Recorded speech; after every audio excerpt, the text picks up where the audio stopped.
suis avec Franck Chauvet sur ton réseau. Ah ouais, sur mon réseau. Ben, il fallait qu'on le fasse au moins une fois. Hein. Ouais. Et c'est vrai qu'on n'a pas les moyens, parce que Franck se présente donc pour être député. Et j'aimerais au moins qu'il ait quelques milliers de voix de votre part, parce que c'est un vrai écologiste, c'est une vraie personne qui qui a besoin de préserver son environnement et qui a déjà fait des actions concrètes là-dessus. Tout le Gapo, c'est grâce à toi qu'il est resté dans son environnement naturel, n'est-ce pas? C'est vrai, une partie. Hein. Bon, on est une équipe. Hein. Ouais. Je ne suis pas que tout seul à faire ça, mais c'est vrai. Et moi, je suis apolitique. Il m'a dit, mais t'inquiète pas, moi aussi, je suis apolitique.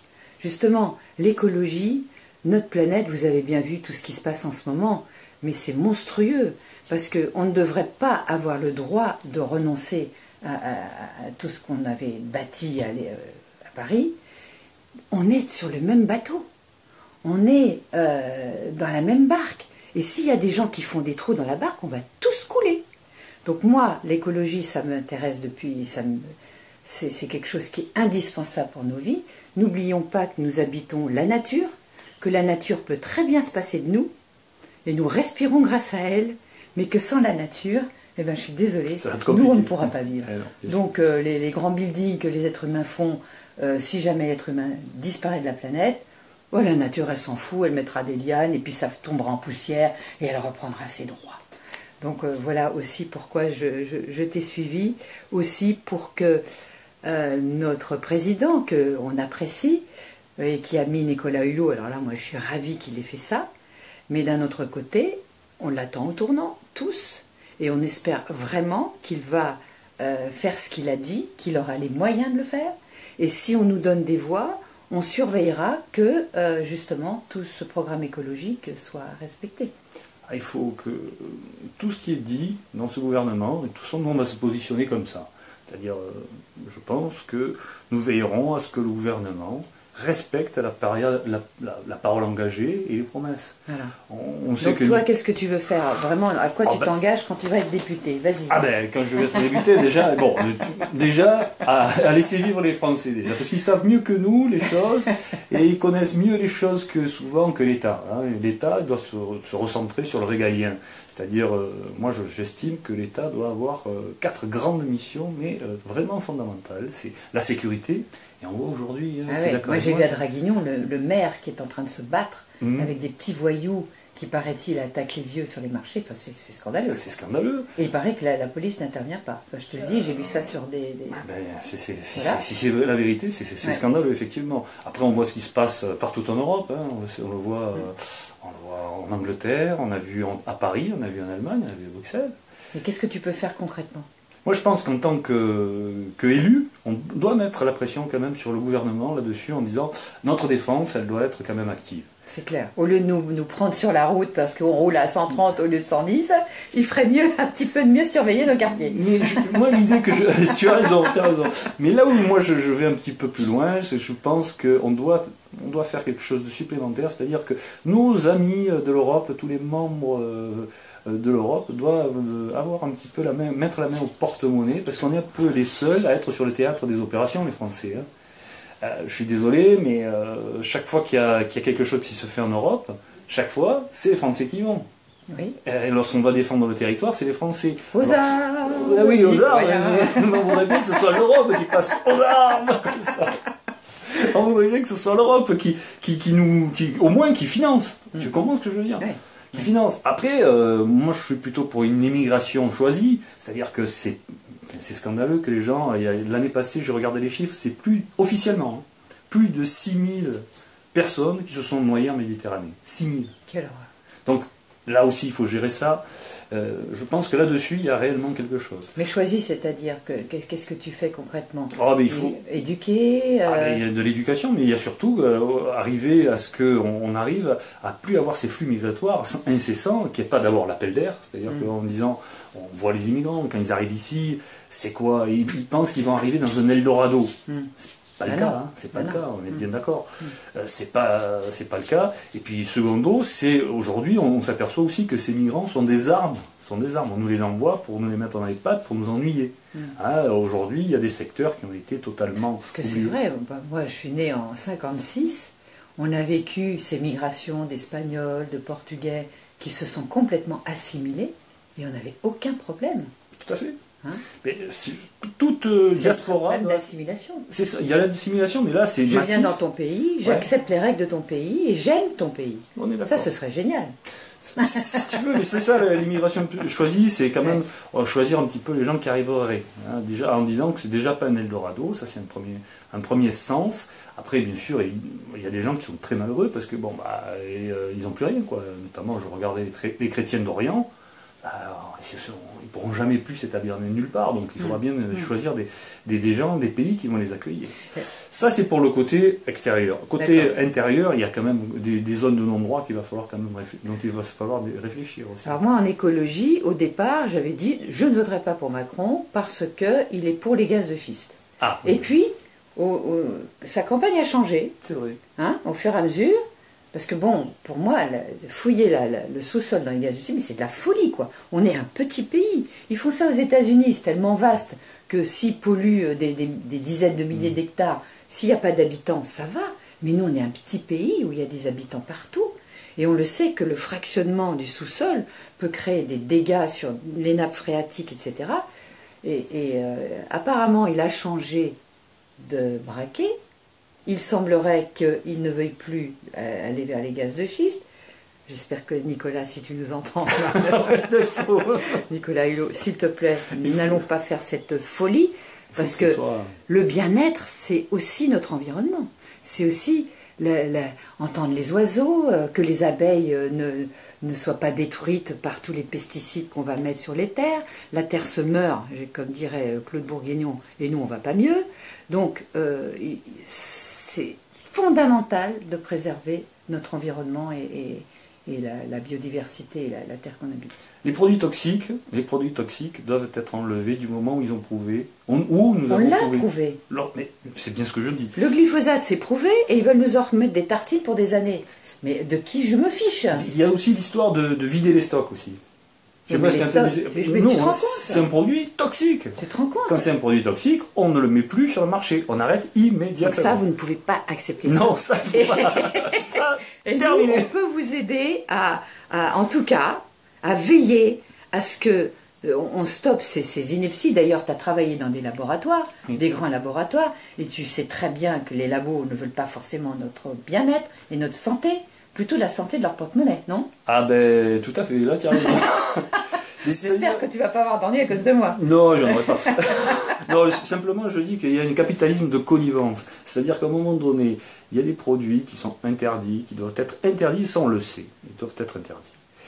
Et le problème, c'est qu'on leur donne une durée de vie, on leur accorde une durée de vie supplémentaire, parce qu'il faut vider des stocks, parce qu'il y a de l'argent mis en route, et puis parce qu'il y a certains lobbies. Alors là encore, il faut absolument qu'on ait une maîtrise totale de ces lobbies. J'étais très déçu, je dois te le dire, par les projets de loi sur la moralisation de la vie politique publique présentés par M. Bayrou, où il y a des pans entiers de la moralisation qui ont disparu complet. C'est-à-dire les lobbies, on doit encadrer plus sévèrement les lobbies. C'est clair. On doit les encadrer plus sévèrement. Clair. C'est le bien-être des populations qui doit être avant tout. C'est ça. Avant tout. Et à quoi bon avoir de l'argent si on est malade? Moi, je m'occupe des gens malades, je m'occupe de la prévention et de trouver des médecines alternatives pour essayer de retrouver sa bonne santé. Mais quand je vois la souffrance occasionnée à cause justement des pesticides, à cause des perturbateurs endocriniens, à cause de la malbouffe. D'ailleurs, j'ai écrit un livre qui s'appelle J'arrête la malbouffe, je ne sais pas si vous le voyez, bon, il est derrière toi. Ah, il est derrière, tu vas le prendre. Mais c'est pas pour faire de la pub pour mon livre, mais je me rends compte que l'alimentation c'est votre premier médicament. Mais cette alimentation, si vous en foutez, parce que non seulement les lobbies, les télévisions, j'ai failli passer sur France Culture. La veille, ils ont annulé mon intervention, parce que je dis des choses qui dérangent, bien entendu.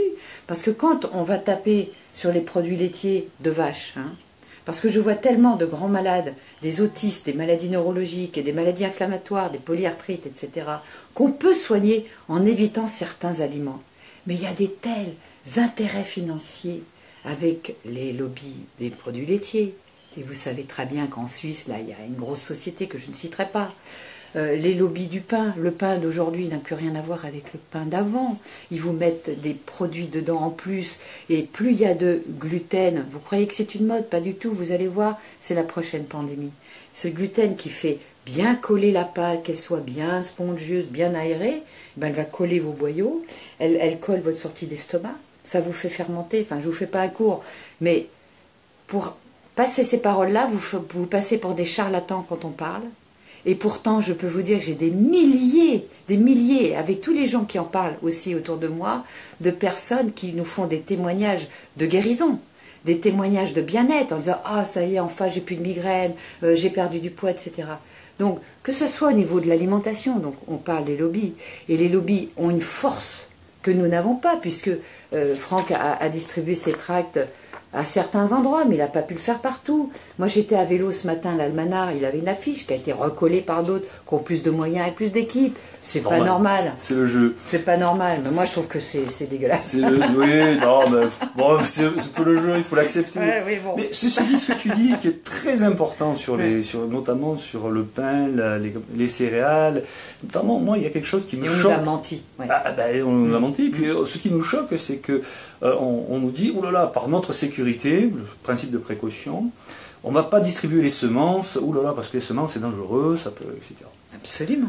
Mais c'est pas du tout dangereux les semences. Les semences, c'est dangereux pour les gens qui voudraient qu'il n'y ait pas de diversité dans les semences. Et aujourd'hui, il y a même des lois qui nous interdisent des échanges entre les gens. Vous avez des bonnes graines bio, vous faites vos tomates, vous avez envie de distribuer vos graines de tomates à vos voisins ou à d'autres personnes, vous n'avez pas le droit. Vous pourriez aller en tôle pour ça. Alors que je connais une association qui s'appelle Cocopelli, je les connais. Oui, tout à fait. La ferme de Sainte-Marthe, tous ces gens-là qui essayent de garder des banques de graines pour pouvoir les distribuer. Ben pourquoi? Parce que Monsieur Monsanto, là, tout cet énorme truc américain, eh bien, ils ont fait en sorte de mettre au point des graines OGM stériles. Comme ça, quand vous faites une céréale, qui normalement devrait multiplier la multiplication des petits pains, c'est ça. Eh ben non, vous pouvez pas. Parce qu'elle est stérile. Elle est stérile. Les frankenblé, comme on appelle ça. Les frankenblé, ouais. Alors l'idée, c'est quoi? C'est de continuer à poursuivre, de cultiver ces semences et surtout de se les échanger. Et ben ça, vous savez, c'est interdit. La loi l'interdit. Donc, si je suis... On vit dans un régime totalitaire. Anne, tu as tout à fait raison. On est dans une dictature et médicale, parce que le Conseil de l'Ordre, moi je peux vous dire, j'en connais. Je connais un psychiatre, par exemple, à Marseille, je ne citerai pas son nom, bien entendu, qui soigne vraiment des grands dépressifs, des grands malades, des grands psychopathes. Hein. Bien sûr qu'il a compris que l'alimentation était un pôle important de guérison, et on le sait aujourd'hui par l'étude du microbiote, que nos neurotransmetteurs fonctionnent surtout dans l'intestin, et qu'il y a via le sympathique et le parasympathique et le nerf vague, une communication. Donc la dépression, ça se soigne là, mais la psychopathie aussi, et certains autistes aussi. Et ça, on a vu des résultats.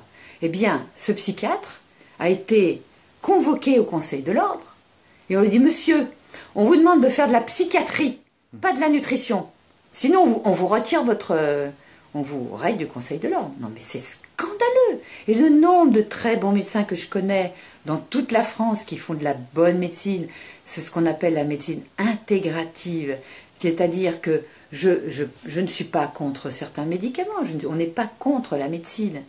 Mais pourquoi ont-ils si peur de l'alternative? Pourquoi ont-ils si peur d'une huile essentielle d'origan qui peut mieux soigner qu'un antibiotique? Pourquoi? Alors que ça peut être complémentaire. C'est l'argent.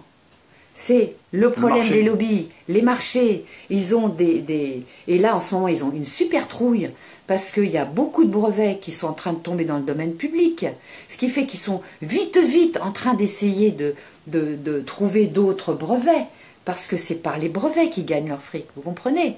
Et il y a aussi, vous avez entendu parler de ces scandales du Mediator, mais il y en a tellement d'autres. On est dans une dictature médicale, on est dans une dictature d'agriculture, parce que moi je connais beaucoup d'agriculteurs qui se sont reconvertis, qui se sont mis au biologique, qui se sont mis au raisonné. Il y a maintenant, par exemple, pour des vignobles, je connais un type qui fait du champagne extraordinaire, Et il utilise ce qu'on appelle les protéodies. Les protéodies, c'est une certaine fréquence, tout simplement, qu'il met dans ses vignes. Et pendant que tous les autres, eh ben, ils ont les maladies, lui, putain, il a ses vignes. Ça sent le cœur.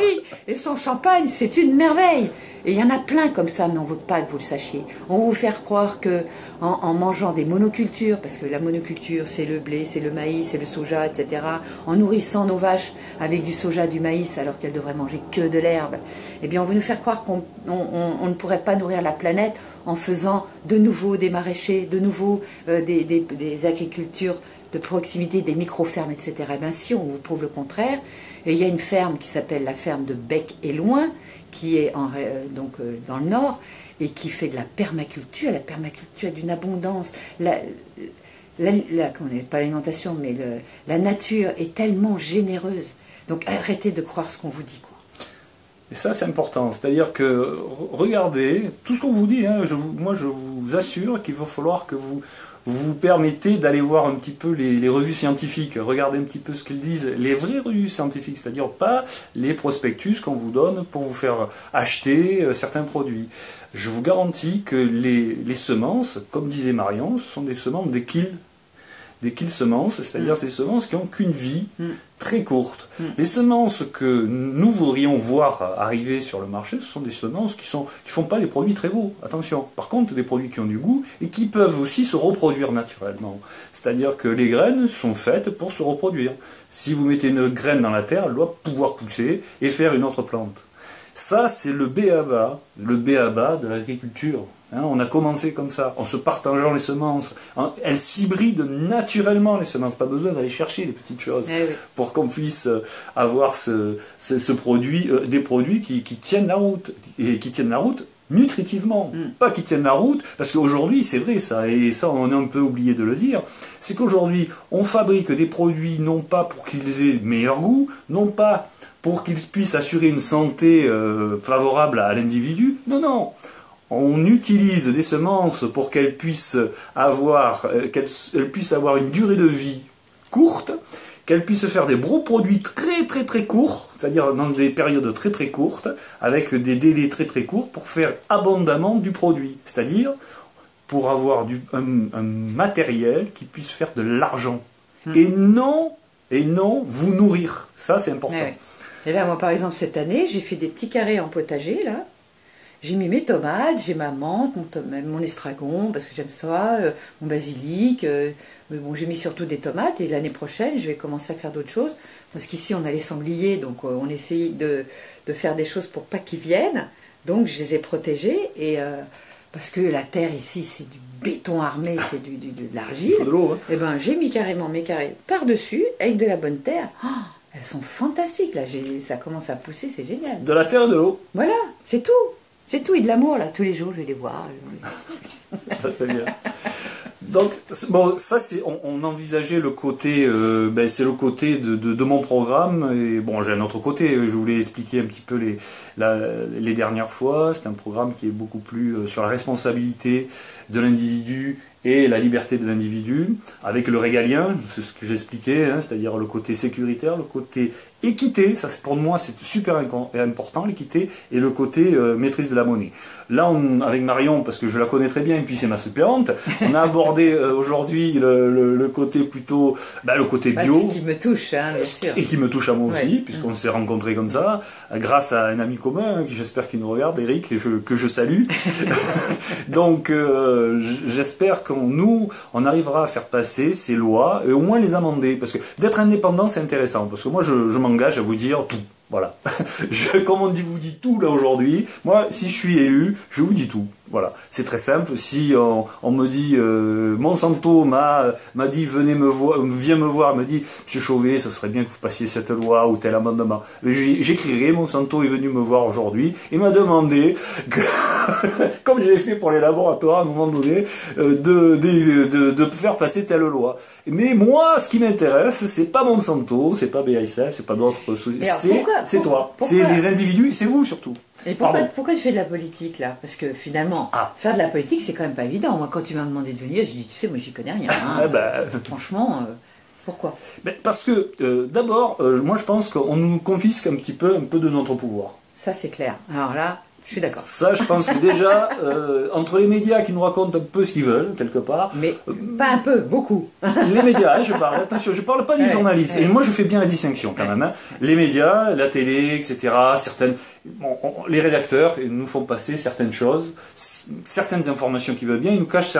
En revanche, il y a des journalistes qui font très très bien leur travail. Et lorsqu'on regarde les articles de certains journalistes, ils nous disent tout. Mais souvent, ça passe dans la 3e ou 4e de couverture du journal, ou bien il faut regarder une émission vers 3 heures du matin, j'exagère à peine. Hein. Et il faut faire du buzz, quoi. Et voilà. Mais je suis pas sûr que ça intéresse tout le monde, voilà ce qu'on nous répond. Vous comprenez, on préfère voir Monsieur Hanouna, qui est très sympathique, hein, qui me fait rire, moi aussi. Hein. Mais bon, quelquefois, aux heures de grande écoute, ça serait pas mal d'avoir une bonne petite émission sur ce que tu viens de dire. Par exemple. Ah oui. Bon, il y a eu Pierre Rabhi quand même qui est. Mais il n'est pas passé tout le temps. Bien, et il est quand même passé sur pas mal de chaînes. C'est vrai. Mais le problème, vous avez vu le temps qu'il faut pour passer une information. Bon, je connais des gens qui fument dans mon entourage, et je dis tiens, montre-moi ton paquet de cigarettes. Et je vois marqué fumer peut provoquer de lourds handicaps et des AVC. Et c'est écrit gros quand même, hein. Je dis ça te dérange pas de voir ça sur le paquet? Et il y a aussi un autre paquet où il y a marqué fumer peut provoquer 3 cancers. Est-ce que vous croyez que ça empêche les gens de fumer? Ben non. Donc c'est ça le problème, c'est que il y a beaucoup de choses qu'on sait, mais on est feignants, on est tous feignants. On est paresseux, c'est vrai. On est paresseux, donc la malbouffe c'est facile parce que vous en avez partout, c'est facile à manger, ça remplit l'estomac, puis on s'en fout après. Quand on a les tuyaux, là j'ai vu la semaine dernière un monsieur qui avait 11 stents, et il commence à se dire, on lui a parlé de moi justement, et a dit bon, on m'a parlé de vous, vous pouvez peut-être me donner des conseils alimentaires. 11 stents quand même, hein, faut le faire. Donc, et tout est comme ça. Donc c'est quand, surtout les hommes d'ailleurs, j'ai remarqué, c'est quand ils sont pieds du mur, ou qu'ils ont des problèmes dans leur sexualité, ou qu'ils récupèrent moins bien quand ils font du sport. Ils disent ah tiens, je vais peut-être commencer à changer, à réfléchir. Les femmes, elles veulent moins vieillir, elles veulent l'aspect physique est plus important. Les hommes, ils s'en foutent, ils ont du bide, c'est pas grave. Ouais, ça commence à changer. Hein. Ouais. Dans le midi, ça va, les gens prennent plus soin de leur corps. Ça commence à changer. Voilà, donc vous imaginez le temps qu'il faut pour passer une information. Donc là, je sais qu'on est tout petit. Alors voilà, les tracts, essayez de... Ils l'ont eu ce matin sur mon Facebook. Essayez de passer l'info, relayez-la, et puis si on a quelques pourcentages, ce sera déjà une petite force où à ce moment-là les journalistes de coin vont peut-être se dire c'est quoi là ces minus là, ils ont l'air d'avoir fait des voix, faudra peut-être qu'on s'intéresse à ce qu'ils disent. C'est ça. Mais c'est ça. C'est ça, ça commence comme ça. Oui. Ça commence comme ça. Puis je vais vous dire quelque chose, hein, l'idée c'est aussi, on voit que rien n'est déterminé chez les Français. Les citoyens aujourd'hui, ils se posent beaucoup de questions. Moi, je rencontre ce matin, il y en a un qui me fait « Monsieur Chauvet, mais je vais voter pour vous parce que vous êtes le seul à venir sur les marchés. » Bon, mais très bien. De toute l'année. Parce que sinon, c'est que pendant les périodes électorales. Et j'ai dit « Mais qu'est-ce que vous voudriez que je fasse parler? De quoi vous voudriez que je parle ?» Alors il me dit « Ah, mais vous savez, moi, ce qui m'intéresse beaucoup, c'est de dire la vérité. » Bon, la moralisation de la vie politique. Et j'ai dit « Mais attendez, il y a une loi en route, là. » Je savais un petit peu là où je voulais la mener, mais il me disait « Mais la loi, moi, elle ne me plaît pas du tout. Parce que le casier judiciaire, on n'en parle pas. » Moi, il est vierge, hein, je l'ai. Hein, ah ben oui, il faudra qu'on le montre, tiens. Le nôtre, il est vierge. Le nôtre, il est vierge. Et donc, il me disait, mais on peut encore avoir quelqu'un qui se mette à avoir un casier. Ben, il suffit qu'il soit inscrit sur les listes électorales pour se présenter. Et moi, ça, je trouve ça scandaleux. Ouais, ça, c'est le tien. Moi, le mien, il est sur le Facebook, vous pouvez le voir. Voilà, là, tu le vois. Je te le passe, tu me l'avais demandé.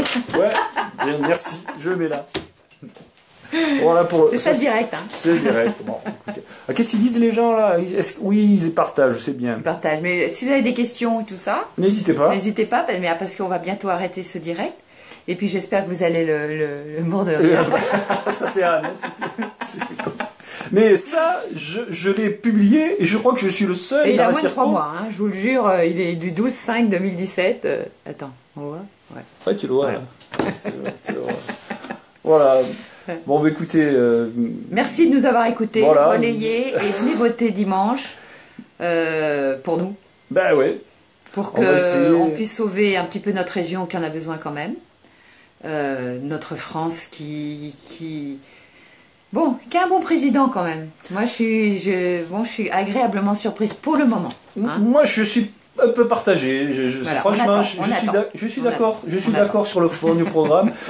On nous l'a trop fait, voilà. Moi, je te le dis. Moi, je suis pas aussi. Au début, je l'aimais pas du tout, hein, je peux te dire. Ouais, je sais, tu m'avais dit. Ah ouais, vraiment. Et puis là, je me dis, quand même, il est trop fort, quand même. Qu'il soit trop fort. Moi, je dis qu'il est très fort, quand même. Hein. Il a réussi à casser les partis, quand même. Voilà, ça, c'est très bien. Ça, c'est génial. D'avoir cassé la gauche, la droite, partout. Ça, c'est super. Tout explosé. Par contre, Laurent, il faut maintenant que le boulot derrière, ça soit pas du vent et de la com. Voilà. Et qu'il pense vraiment à la France et non pas à des amis financiers, lobby, machin. Pensez à nous. Le capitalisme de connivence. Emmanuel, s'il vous plaît, pensez aux Français qui pourraient vous aimer si vous prenez soin d'eux. Et à ce moment-là, on fera une France unie, solidaire, qui marche ensemble, parce qu'on n'est plus ensemble. Il faut que les Français retrouvent cette énergie d'être ensemble et d'aimer leur pays. Voilà. D'aimer leur pays, je suis d'accord. Ça discute, c'est bien ça. Oh là là, ça discute fort. Mais moi, j'ai pas le même tout à fait. On n'est pas d'accord sur tout, avec Mario, heureusement. Mais moi, j'ai pas tout à fait le même. La même béatitude, on va dire. Hein, que, non, c'est pas que non, pas que toi, bon. Hein, mais que j'entends, que je vois. Quand tu vois d'où on vient, franchement, c'est mieux. Hein. Mais on nous l'a trop fait, c'est-à-dire que j'ai vécu Sarkozy, on y a tous un peu cru à Sarkozy. Après, on a vécu Hollande, on y a un peu tous cru à Hollande. Ils nous ont sorti de la com, bien ficelé, bien empaqueté. Et donc, moi, je veux voir quand même le résultat. Lorsque je vois les premières mesures, je me méfie. Je dis, la moralisation de la vie politique, si c'est que le cumul des mandats qui avait été déjà fait, je suis pas d'accord. Il faut parler des lobbies, on vient d'en parler, il faudra parler d'autres choses aussi. Et au lieu de mettre des radars sur les routes, messieurs, faites des abris pour les gens qui sont dehors. Parce que je trouve que c'est scandaleux, en France, et surtout quand je vais à Paris, où je suis effondrée à chaque fois, de voir des gens dormir dans la rue sur du carton. C'est scandaleux. Le Vatican est hyper riche, ils ont des immeubles partout. Oh, je peux rien faire sur le Vatican. Non, mais je sais. Mais pourquoi est-ce qu'il y a encore des gens dans la rue ? Moi, je trouve ça odieux. On a les moyens de faire des petits abris, ce ne sera pas du luxe, mais au moins ils ne dormiront pas dehors. Et les radars, franchement, tout ça c'est du pipeau, parce qu'il y a toujours les mêmes morts, et ça n'empêche pas les délinquants de picoler et de tuer des gens. Là-dessus, moi je pense que il faut laisser les Français. Je pense que les Français sont trop taxés. Il faut laisser un peu les Français la bride sur le coup. Ah, j'en sais quelque chose. Tu connais aussi, moi aussi. Hein. Moi, j'avais repris simplement, et je vais te dire qui c'est qui avait écrit ça et à qui le disait. C'est un président de la République qui dit ça. Il dit « Mais arrêtez donc d'emmerder les Français. Il y a trop de lois, trop de textes, trop de règlements dans ce pays. On en crève. » Bien sûr. Laissez-les vivre un peu et vous verrez que tout ira mieux. Les Français savent mieux que nous ce qu'il faut faire. En gros, moi ce que je dis, c'est simplement qu'en dehors du régalien, il faut laisser un petit peu les Français s'approprier le système. Être responsable. Exactement. Être responsable. Exactement. Moi, mes enfants, je les ai responsabilisés. Je savais que si je les interdisais de sortir, ils feraient le mur. Eh ben voilà. Donc, je dis, écoute, s'il te plaît, sois prudente, essaye de ne pas rentrer trop tard, t'auras la tronche à l'envers, etc. Bah, finalement, j'ai fait des gamins qui sont maintenant des adultes responsables et qui réussissent dans leur vie. C'est génial. Bien. Mais tu sais qui c'est qui avait dit ça ? Non. C'est Pompidou. Et tu sais à qui il a dit ? Non. À Jacques Chirac. Comme quoi, Jacques Chirac, il n'a pas suivi tous les préceptes qu'il avait eu d'avant. Non, l'intérêt, c'est qu'aujourd'hui, on a trop fait de lois. Très honnêtement, je regardais encore un truc sur LCP il n'y a pas très longtemps. On s'aperçoit qu'il y a des ministères pléthoriques, avec des conseillers pléthoriques qui sont là pour régler. Alors, à la rigueur, et c'est là où on attend Hulot. C'est-à-dire qu'à Hulot, il a quand même une liberté, mais attention, derrière, il y a une grosse machinerie administrative. Voilà. Hein. Il va falloir les bouger, les administratifs. Les lobbies, les hauts fonctionnaires et le capitalisme de connivence. Qu'est-ce qui va se passer à Notre-Dame-des-Landes ? Moi, je l'attends là-dessus. Ben, entre autres, moi je l'attends de partout. Je les attends de partout. Ouais. Hein, de partout. J'espère qu'ils seront bons. Voilà. J'espère qu'ils seront bons. Les joies du direct, c'est quand même génial ces technologies. On a pu vous parler. Vous pourrez le partager. Vous pourrez le podcaster. Donc merci de votre attention, merci pour les petits cœurs et les petits Les trucs, il y en a plein là, après les cœurs. Et puis dimanche, au lieu de voter pour je sais pas qui, votez pour Franck Chauvet. Et Marion, parce que Marion... Moi je compte pas, parce que tu vas être en bonne santé, donc... Oui, après elle prendra garde de moi. Oh, il faut que je me méfie là. Il faut qu'elle prenne garde de ma santé pour que je puisse finir jusqu'au bout. En tout cas, ça a été... À bientôt. On est content que vous nous ayez écoutés. Et puis, au plaisir de vous croiser au-delà des chemins. Moi, je fais beaucoup de vélo, donc peut-être un vélo. Moi, je vais courir, mais bon, je la rattrape jamais, un vélo électrique. Non, vélo normal. Ah, vélo normal. Allez, à bientôt. Carbone. Merci. On arrête. Merci. À bientôt.